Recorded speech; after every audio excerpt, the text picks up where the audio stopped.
Hey noobs, I'm gonna toy own you noobs.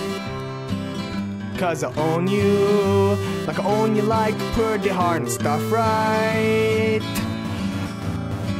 I'm gonna give you some spanks, just like you're Kyle, and you suck ass at all the games you try to play.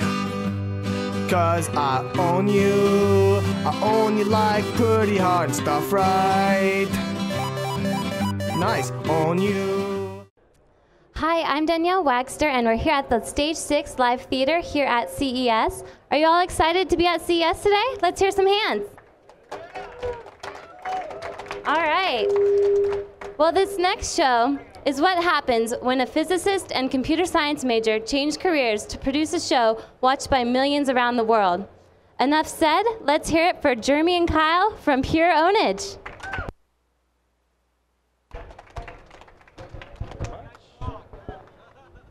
I know.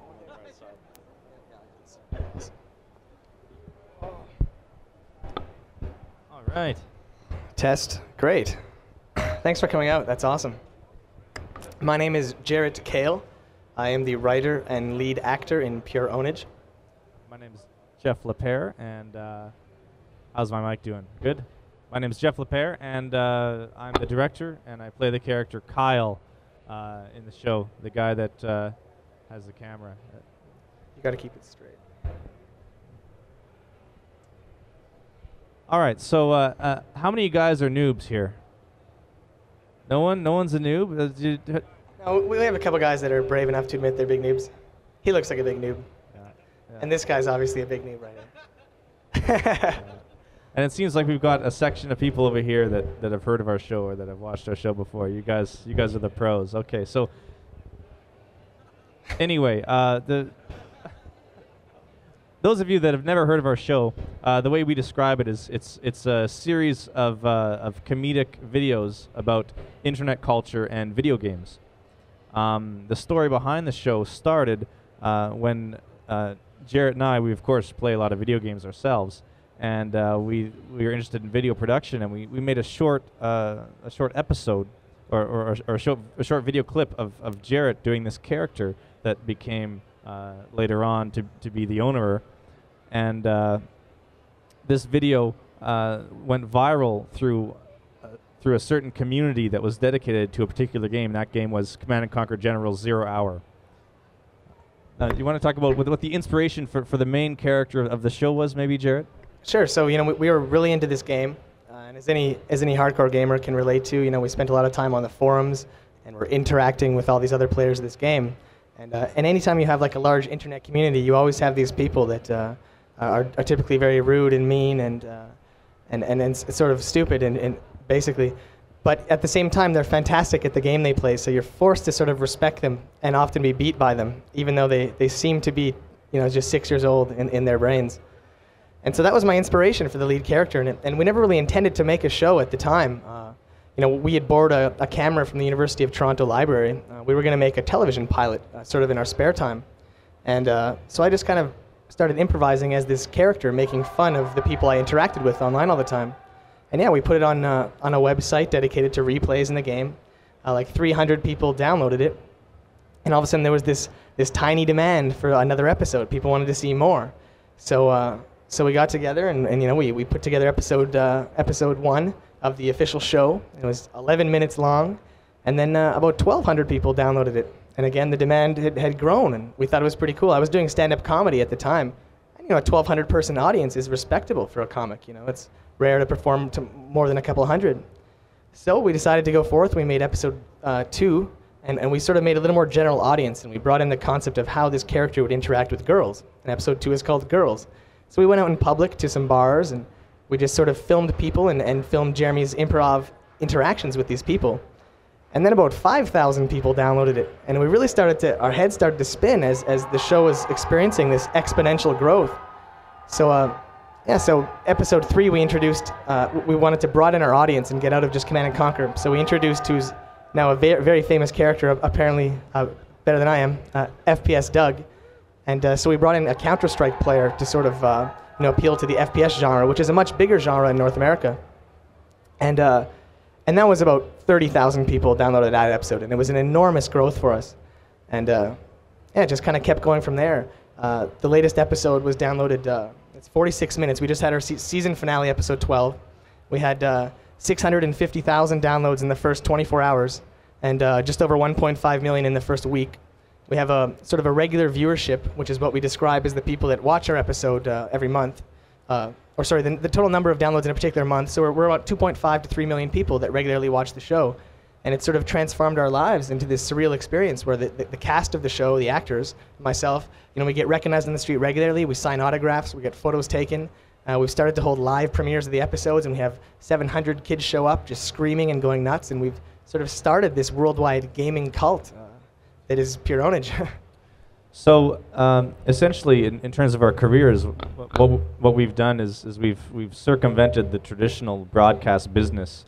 The internet's a great thing, of course, as you all know, and the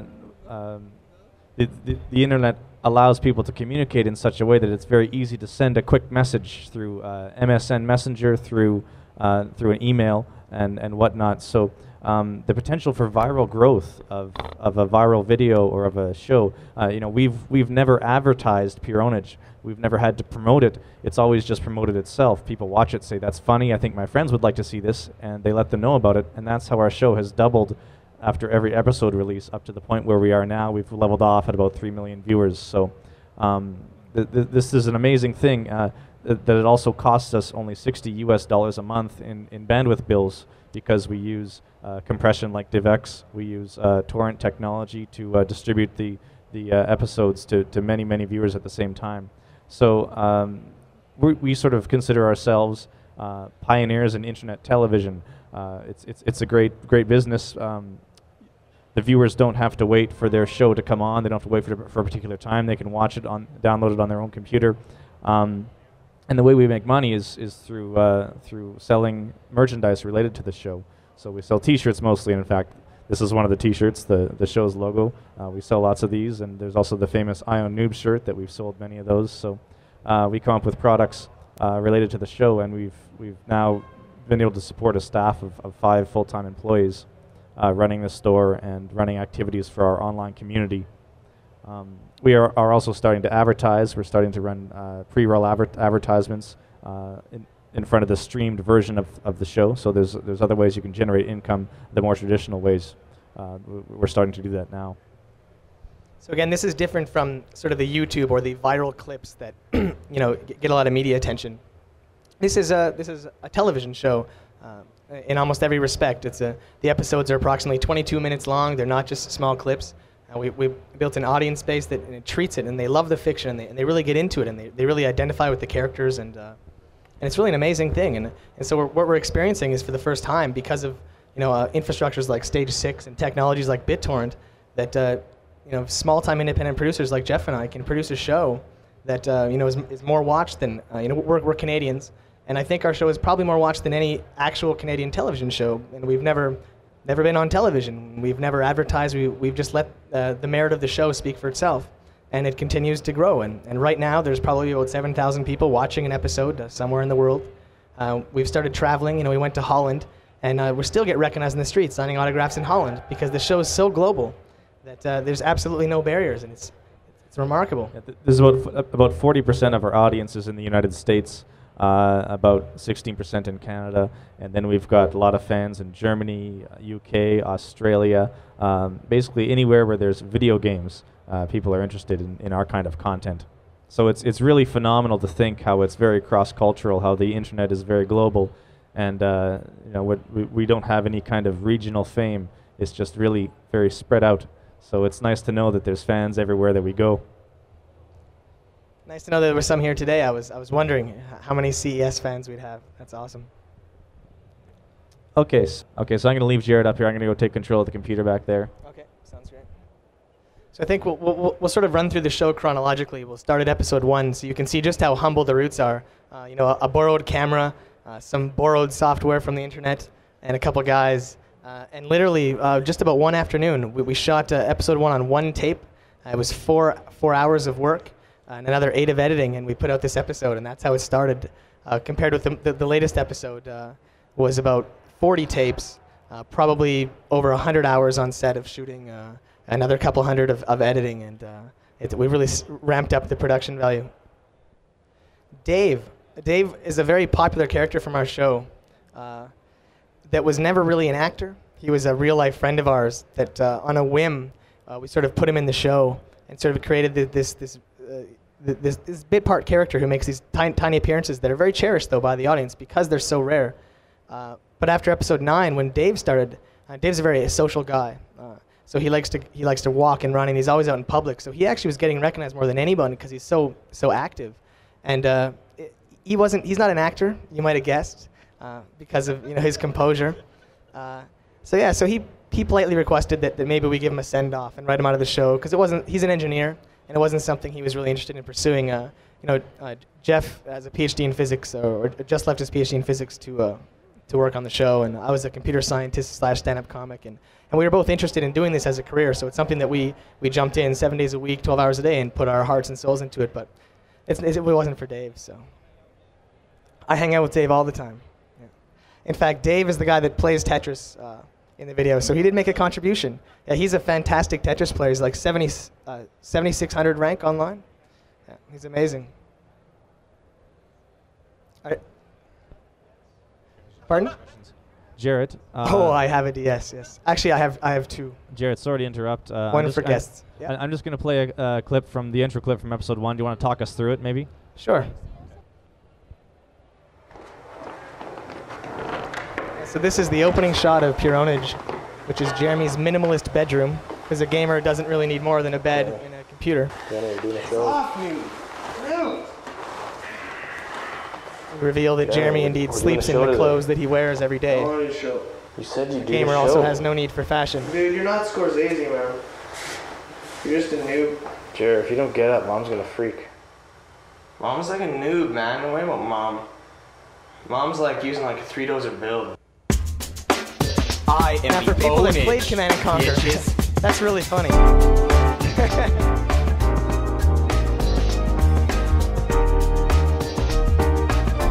Pure Pwnage. See, episode 1 is just a short episode, 11 minutes. It just sort of introduce the audience to the character Jeremy, give an idea of his lifestyle. Some people they like get up and they like go to work and stuff, right? But that's not very stressful, right? They just like go to a job. I gotta make sure, I'm still number 1, right? I gotta practice, and it's just not easy sometimes. You're up all night owning noobs, and then expect you to get up. Expected to get up. It's a tough life of a gamer. Why are you on the floor, man? Dude, it's a cool shot. I don't know.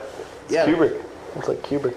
Who's Kubrick? Like Malcolm McDowell style Kubrick. You're such a noob sometimes, Kyle. So again, we're sort of, developing Kyle's character for the first time. It's like my show. Showing he's a budding film student. He's obsessed with film. He loves Kubrick, and you'll notice in all the episodes, he'll often point out a shot that he's borrowing from a famous director, famous film. And my roommate Kyle's like on the camera, like you can't see him because he's like holding it and like pointing at me and stuff. My name's Jeremy. You might know me as like the owner, cause like, that's like what I do. I guess the point of like the show and stuff is to like. So it's me standing up there saying, "We're just gonna make a show. We've got a camera and we're just gonna make a show." And who would have thought that I was right? Most people are noobs, right? Actually became a show. A lot of people think. An interesting thing is that we never true. credited the show until the season finale. So there was a sense of purported reality to the show, in that everyone addressed the characters as if they were real people. And even though we broke the fourth wall a few times, and it became obvious to any fan with an IQ above 60 that it was certainly not reality, it's been an interesting mystique that's always surrounded the show because of it. But the truth is, we did it because putting your face like that on the internet can be a bit worrisome. And if the show never took off or never did anything, we would have swept it under the rug, right? You're such a noob. Man, there's pressures. It's a high-stress lifestyle for, like no money. I just do it for the love. Lol. Lol. Lol. That's like a joke, right? That's like a joke. So Jeremy uses internet acronyms like LOL in real life. he speaks with a unique accent that doesn't really exist.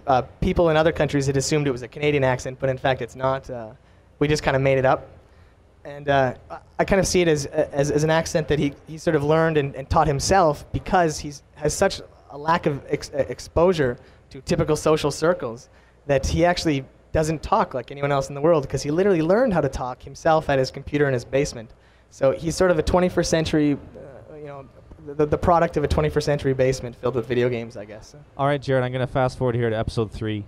So this is when we started to introduce other characters, FPS Doug, the very famous FPS Doug. And if you have any questions, this is helpful if it's interactive. Oh, in episode 5, I think it was, when we showed Strongman, Angry Man. Yeah, that was our, that's our take on sort of art cinema.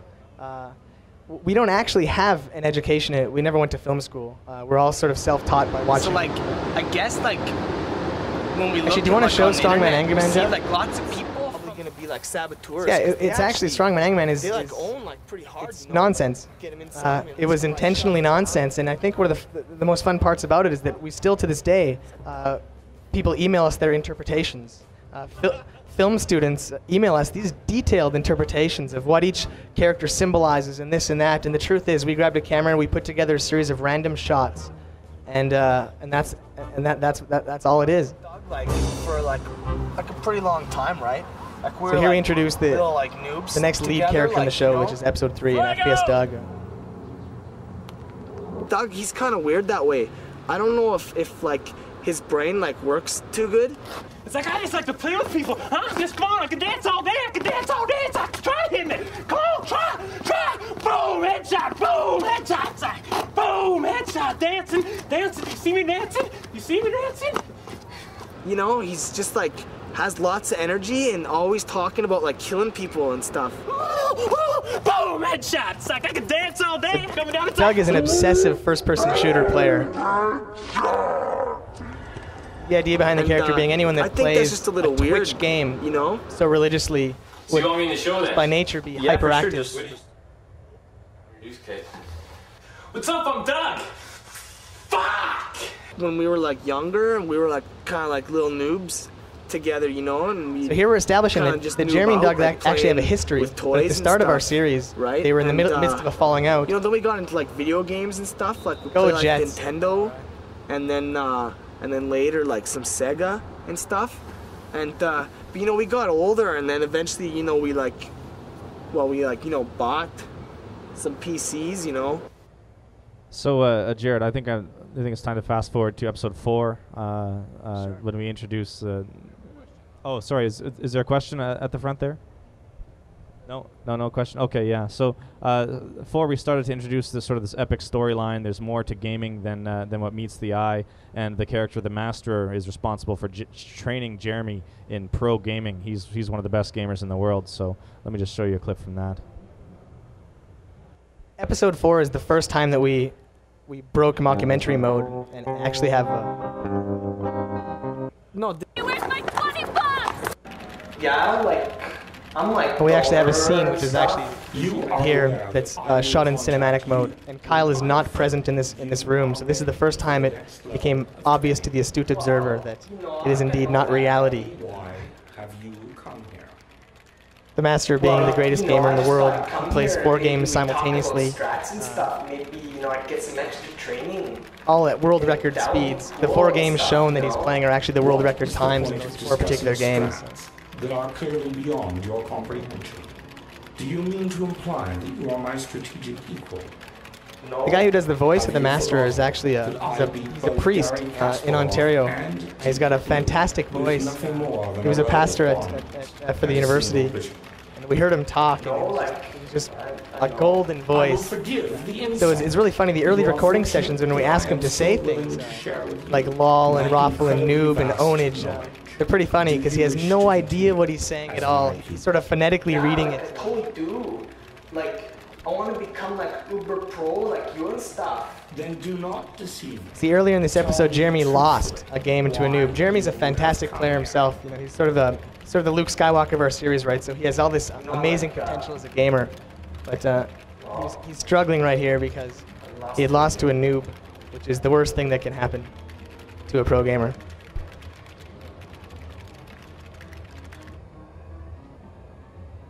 You are certain of this? Your opponent? Yeah, we was were not interested pro. just because we're interested in filmmaking and storytelling. It always helps if you have a little bit of fantasy. You can just you can jump into fantasy a little bit more. All these doors open up for what you can do, and we thought it was cool to sort of introduce the idea that there are these super gamers out there that aren't out there competing for money. In fact, that they live in basements. To access the master's basement, there's a series of pipes and tubes. Not bad. Okay, I'm gonna fast forward to the, we do a little training montage here, and this was a lot of people like this. Our first action sequence. This is sort of how one goes about training to be better at video games in the ninja way.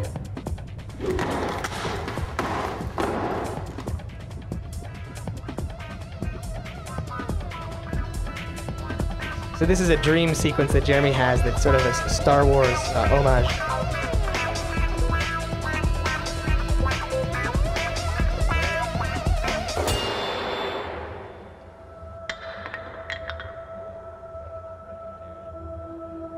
There's no escape.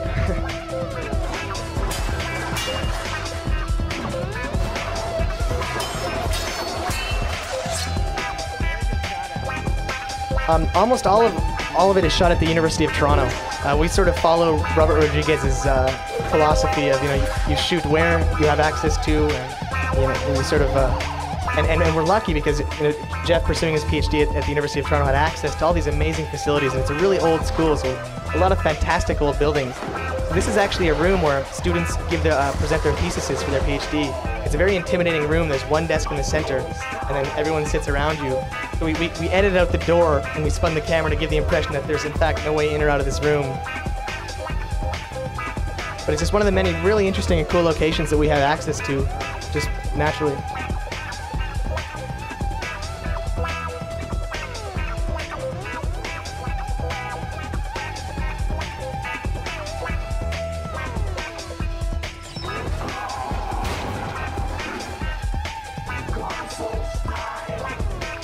So of course, all their fighting styles are based off different video game styles.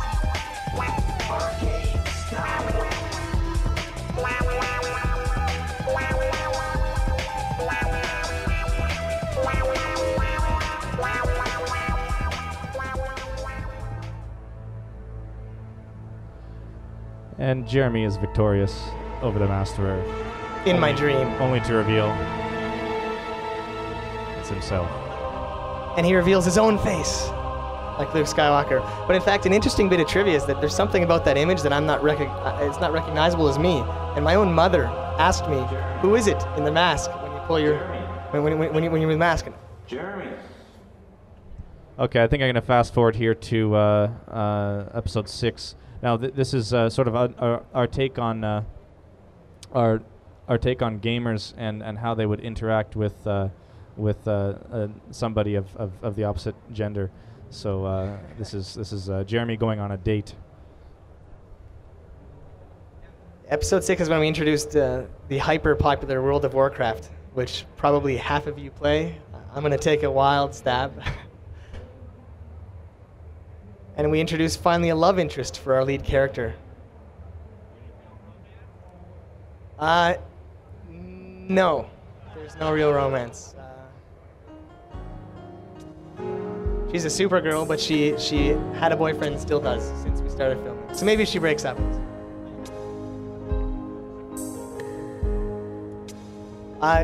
Not like her character. She's very casual.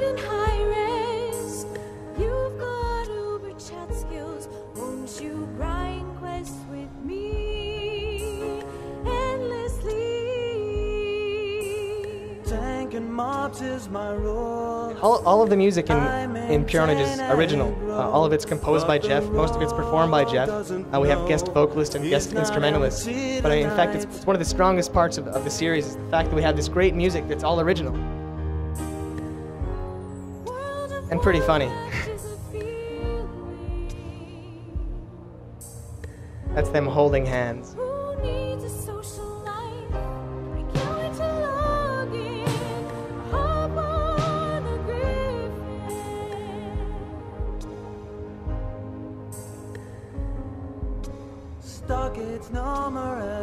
This is Mr. Davin Langell on the vocals. He's a very talented man. He's also our lawyer.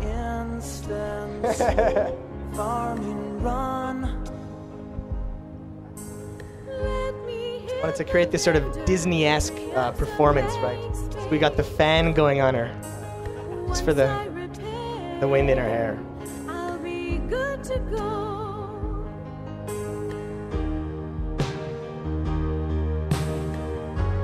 World of Warcraft is a feeling. This was, of course, very beneficial to our web traffic as we had a main page link on worldofwarcraft.com the next day. After this episode, we experienced a phenomenal growth in our audience. How could I roll a 6?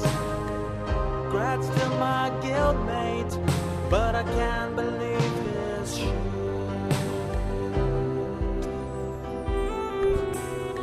That's me pretending to play the saxophone.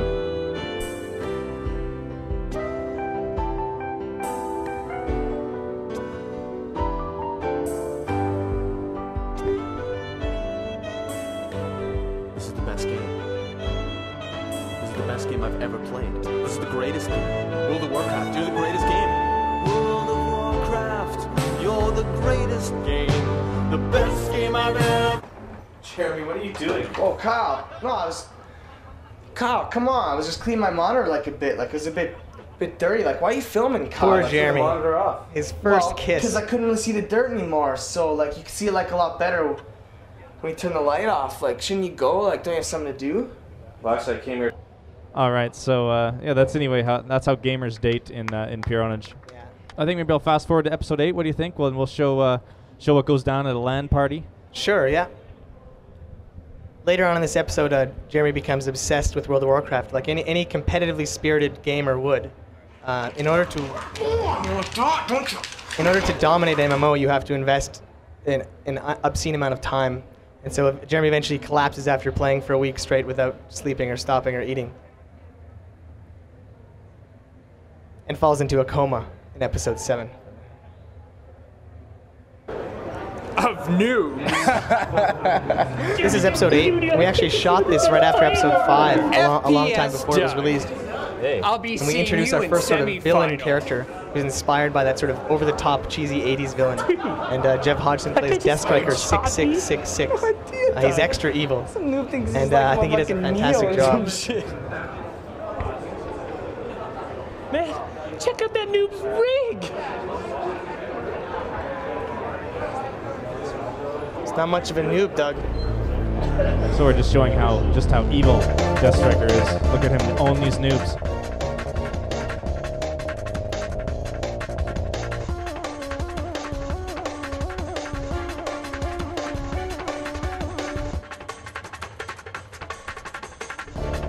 That's my real-life girlfriend. Bit of trivia. We're now entering semi-final round. FPS Doug versus Death Striker 6666. Looks like you're up, Doug. Right, let's do it, man. Doug, just take it seriously, okay? No, I know. Just don't try to knife the guy. Just shoot him in the head, get over with. See you in the finals, have some fun. Man, don't worry, dude. Headshot done.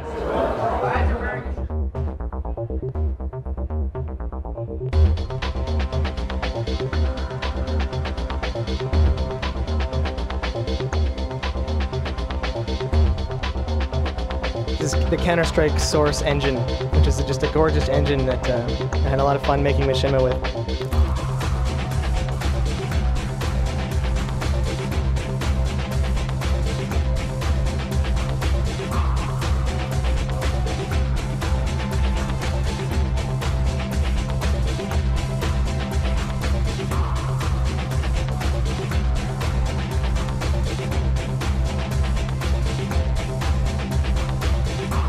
Heated battle between this guy.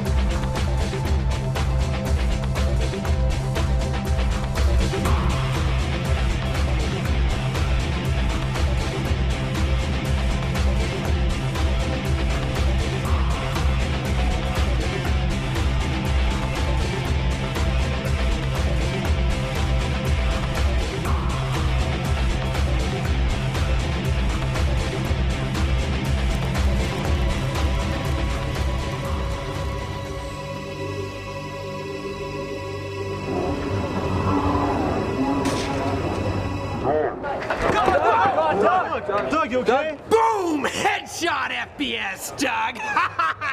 Boom headshot being Doug's very famous catchphrase that I'm sure you hear when you play FPSs, and it's used against him. So there you have it. FPS Doug unfortunately loses to Death Striker. And if you want to see what happens in the end of the episode when Jeremy and Death Striker face off, you'll have to go to our website and check it out. All right, so maybe should we show something from episode 9 and then You want to show the Call of Duty 2 intro sequence? Sure, we can do that. So you want to talk about the machinima, Jared, a bit? Sure. Actually, we had such a great time making the episode 8 machinima stuff. That right after we finished the episode, I went to work on creating sort of an intro for episode 9. I used Call of Duty 2 because I just finished playing it. It was a gorgeous game with a gorgeous engine. So this is sort of my cinematic directorial debut as I string together this story in Call of Duty 2.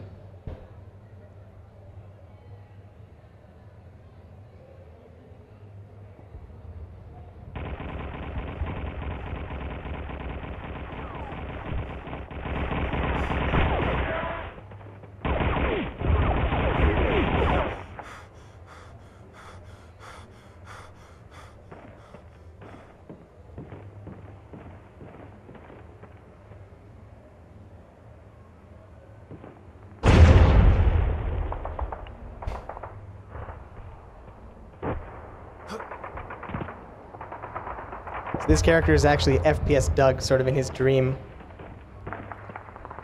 Doug, is that you? Harris, where the hell is everybody? I don't know how to say this, but the clan's dead. We're the last ones left. What? Valentine? Sniped. Bowser Delta? Camped. Delasank? Snipers and campers. All gone, Doug. They're all gone. Those goddamn krauts. Doug, just listen to me for a sec. I just want you to know. Man, get down, get down.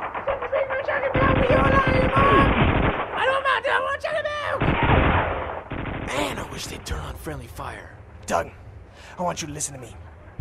You're the best friend I've ever had. It's been an honor fighting by your side. And if we ever get out of here...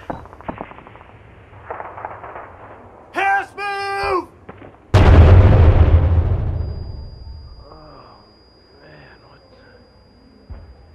Doug! Harris! How bad is it? I don't know what to say, Harris. You're pretty messed up, man. Doug, I need you to do something for me. What is it? You want me to take a letter back to Susan? No. What? Don't tell me you got a watch up your ass. What? Man, no, Doug, I just wanted to... You laughed before it was said. I have a feeling you've seen this before. One last time. Lame. I know how much you hate His it when friend's people final ask. request is to hear a last boom headshot. Just one last time. Please. Boom headshot. Gotta go!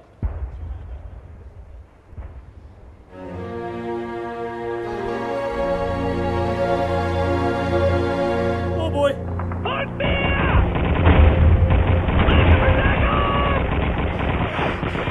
Harris, this one's for you, man! You camping bastard! Snipe me! You like that!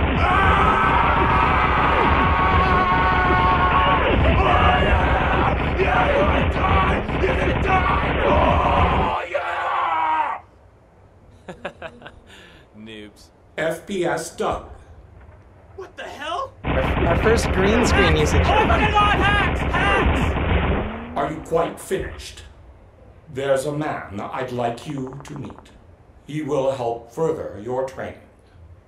When you wake up, follow these instructions. So it's Doug being communicated to in Doug. his dream, his goals for the episode from the master. All right, so yeah, if you're interested in seeing more, that's episode 9. What else do you think, Jared? Do you think we can move on to the bloopers? Sure.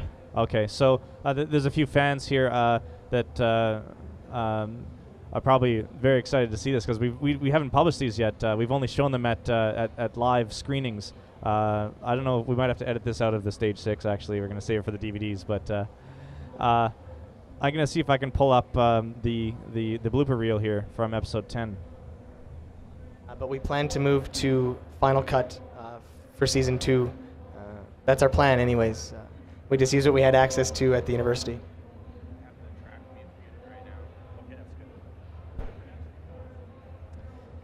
The production cost of episode 1 was $9 for the tape and our time.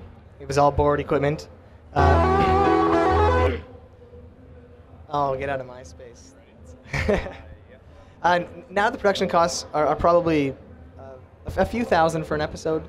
Nothing huge again. The biggest cost would be the acting, but mostly it's all donated. Most of the actors in Pure Pwnage are aspiring actors in Toronto that are willing to work for free, and it's fantastic exposure. They get recognized in the street. It's like they're living their dream. So we're pretty lucky the amount of volunteer talent that goes into the show. And I can show you too. This is the end of episode 10.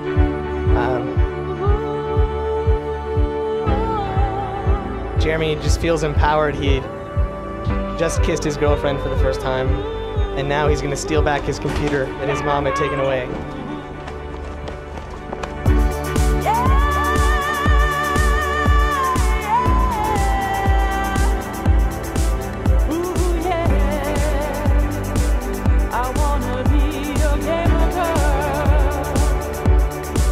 The amazing voice, Linda Gallant, again sings a lot for us. Just a phenomenal vocalist, and again just works with a big smile for free.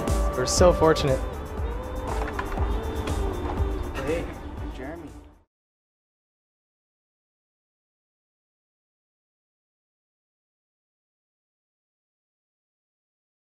I estimate I've rubbed about 500 shirts on my balls now. Yeah.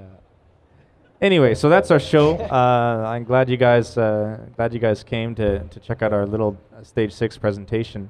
Now maybe we should have, we still have some time, so maybe we should open up things to some questions. You're gonna maybe put HD video on Stage 6? Well, streaming HD on the internet is actually, I don't think we're going to be doing that because we would like to reserve the highest quality versions of our show for DVDs or Blu-ray discs or HD DVDs or whatever we're going to be doing.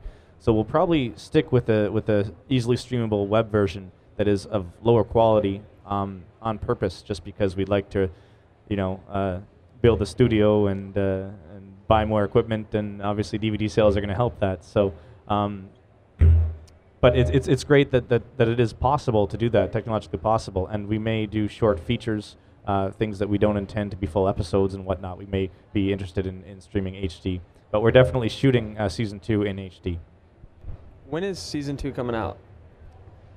You want to answer that? Our plan, and now our plans always change, but the current plan, it looks like mid-April should be the release, the season premiere of season 2. Prior to the launch, similar to what we've done with the last few episodes, we'll be doing a tour and showing it live in theaters. The last episode, we just toured across Canada. This time we're going to come down to the USA, and we're going to do a bunch of stops in the USA and in Canada. We might make even a jaunt to Europe, and then following the tour, we'll release it on the internet. Probably late April on the internet, mid-April for the live screenings. Are you coming to LA? Again, we don't have solid plans, but it is a place that we really like to come to. We have a very dense audience in California, and we'd really like to rent a big theater and blow some people away, because really the live screenings, we have some video footage of it. It's really a sight to behold. The lineups just go blocks long, and people are singing in the lineup, and it's such a strong cult following. People feel so strongly about the show, and they're so proud of us for having taken it to where we have, that we just have this amazing audience. It's such an amazing experience that I would highly recommend you check it out if we do come down. All right. That question was, are we coming to LA for a premiere? Yeah. I don't think they got it. How often will you plan to come out with new shows? We're going to shoot for about every 2 months.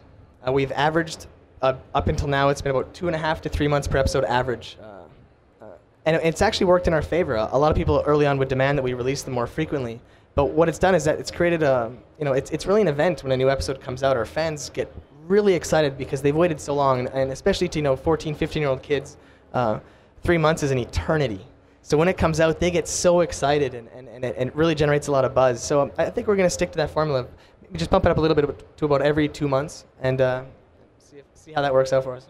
We really try to keep the episodes as comedically dense as possible, try to keep them up to date with the latest stuff. So we spend a lot of time writing it, and and and we have a small production crew, so that's really why it takes so long. I'd love to do it every week, but it would probably be a pretty different show if it was every week. We'd have to sacrifice quality to put them out any faster, and we really do put a lot of work into it. It's hard to tell, but with only 2 guys, a standard television show, you look at the credits, there are 50 people working on it, and for the most part, Pure Pwnage is Jeff and I, and so it takes a long time. It's a 7-day-a-week job. Question? What would you recommend to amateur filmers to do? As I've said before, I've talked a lot about the new technologies that are available, and it's now possible to get into the businesses we have without having to convince anybody else in a position of power that you are good at what you do. You can go ahead, shoot your own stuff, put it on the web. A lot of people will give you feedback. There's a lot of fans that have made videos and short clips for our fan art section in our forums, and one in particular, his name is Firefly.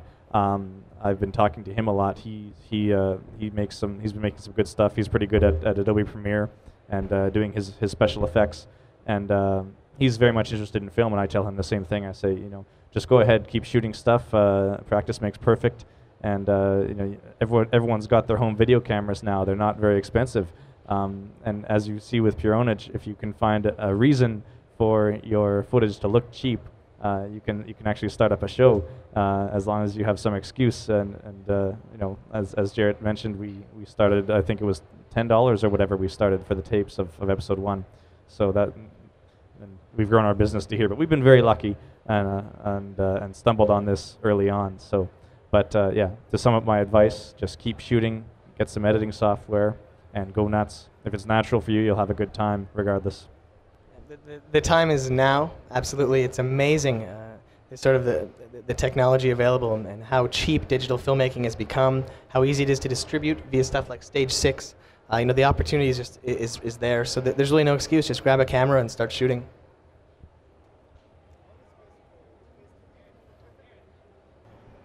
What is best for gaming, HD, DVD format or Blu-ray? What would you prefer? Is that sort of a Microsoft versus Sony question? I really don't know. I guess technologically, I've read on paper that Blu-ray, ultimately the consumers will decide which one gets used. And until I get my hands on it, I don't want to put out an opinion. Personally. First of all, I'd like to praise you. You've done a great job. The gaming community definitely needed... I'm getting some feedback. The gaming community definitely needed someone like you to really bring the community together, because before that there was really no place where everybody could go, and it seems your forums have exploded also in this effect. But in a sense, it's difficult to keep it fresh, and I've noticed even in my sense, I love the first episodes, but slowly but surely I felt myself getting disconnected from you folks later on. So I wanted to know, how do you folks come up with the creativity to keep it fresh? Well, one thing that helps is that the style of the show is constantly changing. It's never sort of a linear path. We're not moving towards any goal with the show, but you'll notice every episode is slightly different. And so we think it helps to keep it fresh a lot. If we had stuck with strictly the mockumentary at the start, I think people would have been a lot more bored by the 12th episode. So we did things like introduce fantasy elements, we jumped to cinema, this and that. Now that the show is credited and we've sort of escaped this purported reality, we have just some amazing ideas for season 2, which I can't give away. But again, we always try to think of something new, whether it's the way we direct it and edit it, or just the writing, or the story in general, introducing new games and new characters. And there's such big things in store. I wish I could talk about it. But. Also, generally speaking, in terms of keeping it fresh, some people say that the characters in the show are exaggerated versions of ourselves. Well, we're all gamers as well, and sometimes something will happen when we're playing a game, or we're at someone's place, and we just think, oh, we got to put that in the show. So keeping things fresh is pretty much just being gamers ourselves, being aware of the gamer issues and living our lives as gamers, and then sort of giving it a comedic twist and a little bit of exaggeration, putting it in the show.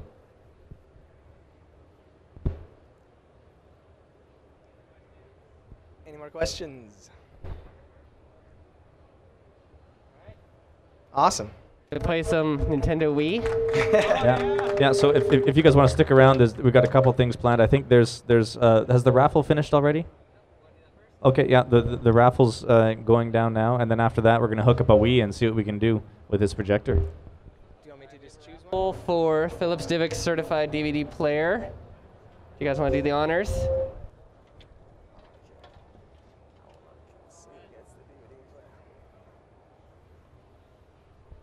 Robert McNuyen. Nice. There you go. Grats. Did All I right, say stick that around. right? We're gonna set up the Wii and get playing pretty soon. All right. Thanks a lot, guys.